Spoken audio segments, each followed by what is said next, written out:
मैं बचपन में भीख मांगने से मेरे जीवन की शुरुआत हुई। जैसे ये बड़ा गांव है, ये बड़ा गांव तो बड़ा है, नाम ही इसका बड़ा है। मैं तो एक छोटे से गांव से हूँ। मेरा जन्म भी मध्य प्रदेश का है, जबलपुर जिला, रेौंझा गांव। एक छोटे से गांव का हूँ मैं बचपन में भीख मांगने जाता था गांव में, सबके घर भिक्षाम देही भिक्षाम देही।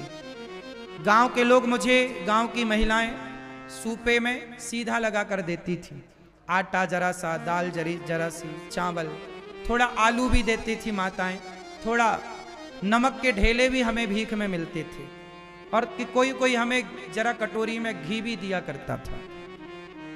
तो मैं बचपन में गांव में भीख मांगने जाता था। जब भीख मांग के आता था, जब वो आटा देता था माँ को, दाल देता था, तब हमारी माँ भोजन बनाती थी, और भोजन बनाए और फिर हम लोग उसका भोग लगाएं भगवान के मंदिर में, और फिर हम लोग खाते थे।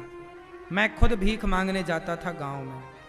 मेरी शुरुआत तो यहाँ से, जब मैंने होश संभाला ना, तब मेरे कंधे में 3 झोला टांग देती थी माँ। 3 झोला मतलब एक आटा का, एक दाल का, एक चावल का।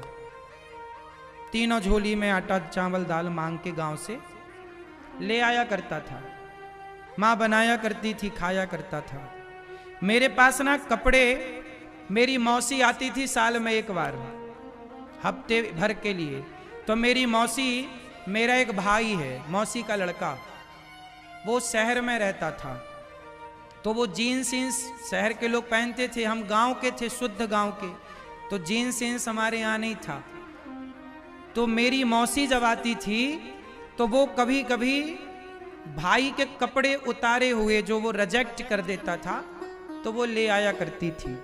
मैं उन कपड़ों को देखकर बहुत प्रसन्न होया करता था, और एक जोड़ी कपड़ा लाती थी तो 1 साल तक मौसी का इंतजार करता था कि मौसी आएगी तो कपड़े लाएगी।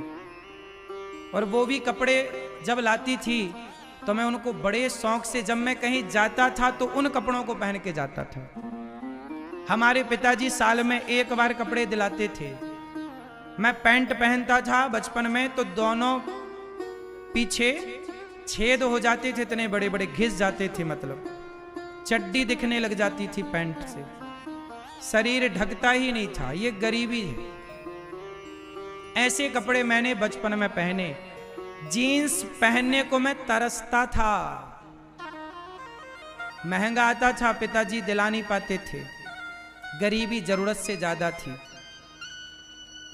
ऐसे हाल में मैंने अपना बचपन गुजारा है। एक रुपए की कीमत क्या है। जब मैं भीख मांगने